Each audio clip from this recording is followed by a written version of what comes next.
ಜಿಲ್ಲೆಯ ಬಣಂಗ್ಪೇಟೆ ತಾಲೂಕಿನ ಕಾಮಸಮುದ್ರ ಅರಣ್ಯ ಪ್ರದೇಶದ ಗಡಿ ಭಾಗದಲ್ಲಿ ವಾಸ ಮಾಡ್ತಾ ಇರುವಂತಹ ಜನ ಕಾಡಾನೆಗಳ ಒಂದು ಕಾಟಕ್ಕೆ ಬೇಸತ್ತು ಹೋಗಿದ್ದಾರೆ.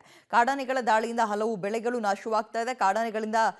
ಕಾಡಾನೆಯ ದಾಳಿಯಿಂದ ಕಳೆದ 10 ವರ್ಷಗಳಲ್ಲಿ 20ಕ್ಕೂ ಹೆಚ್ಚು ಜನ ಪ್ರಾಣ ಕಳೆದುಕೊಂಡಿದ್ದಾರೆ. ಕಾಡಾನೆಗಳ ದಾಳಿಗೆ ಕಡಿವಾಣ ಹಾಕಬೇಕು ಅಂತ ಗ್ರಾಮಸ್ಥರು ಮನವಿ ಮಾಡಿದ್ದಾರೆ. ದೋಣಿಮಡುಗು ಹಾಗೂ ಗುಲ್ಲಹಳ್ಳಿ ವ್ಯಾಪ್ತಿಯಲ್ಲಿ ಸುಮಾರು 57 ಕಿಲೋಮೀಟರ್ ಹಾಗೂ ಬಲಮುಂದೆ ಗ್ರಾಮ ಪಂಚಾಯಿತಿ ವ್ಯಾಪ್ತಿಯಲ್ಲಿ 7 ಕಿಲೋಮೀಟರ್ ವ್ಯಾಪ್ತಿಯಲ್ಲಿ ಸೋಲಾರ್ ಬೇಲಿ ಅಳವಡಿಸಲಾಗಿತ್ತು. ಆದರೆ ಅದರಲ್ಲಿ ಹಾಕಲಾಗಿದ್ದ ಗ್ರೌಂಡಿಂಗ್ ಕೇಬಲ್ ಕಳ್ತನ ಆಗಿರೋದ್ರಿಂದ ಸೋಲಾರ್ ಫೆನ್ಸಿಂಗ್ ಸರಿಯಾಗಿ ಕಾರ್ಯನಿರ್ವಹಿಸ್ತಾ ಇಲ್ಲ. ಸದ್ಯ ಕಳ್ತನಾದ ಗ್ರೌಂಡಿಂಗ್ ಕೇಬಲ್ಗಳನ್ನು ಅಳವಡಿಸಿರೋ ಅರಣ್ಯ ಇಲಾಖೆ ನೂತನವಾಗಿ ಸ್ಮಾರ್ಟ್ ಫೆನ್ಸಿಂಗ್ ಅಳವಡಿಸೋಕೆ ಮುಂದಾಗ್ತಾ ಇದೆ. ಇದರಿಂದ ವಿದ್ಯುತ್ ಸಮಸ್ಯೆ ಉಂಟಾದರೂ ತಕ್ಷಣಕ್ಕೆ ಮಾಹಿತಿ ರವಾನೆ ಆಗುತ್ತೆ. ಇದರಿಂದ ಆನೆಗಳ ಕಾಟಕ್ಕೆ ಕಡಿವಾಣ ಹಾಕಬಹುದು ಅಂತ ಜಿಲ್ಲಾ ಅರಣ್ಯ ಸಂರಕ್ಷಣಾಧಿಕಾರಿ ಮಾಹಿತಿಯನ್ನು ಹಂಚಿಕೊಂಡಿದ್ದಾರೆ.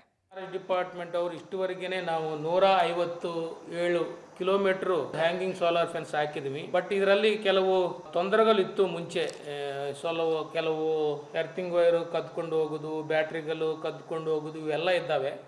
ಅದೆಲ್ಲದನ್ನು ನಾವೀಗ ಕಂಟ್ರೋಲ್ ಮಾಡಿ ಹೊಸದಾಗಿ ಎಲ್ಲ ಜಾರಿಗೆ ತಂದಿದ್ದೀವಿ. ಇದಲ್ಲದೇ ಈಗ ಹೊಸ ಕಾನ್ಸೆಪ್ಟ್ ಅಂತ ಸ್ಮಾರ್ಟ್ ಫೆನ್ಸ್ ಅಂತ ಒಂದು ಯೋಜನೆನೂ ಇದರಲ್ಲಿ ಹಾಕ್ತಾ ಇದ್ದೀವಿ.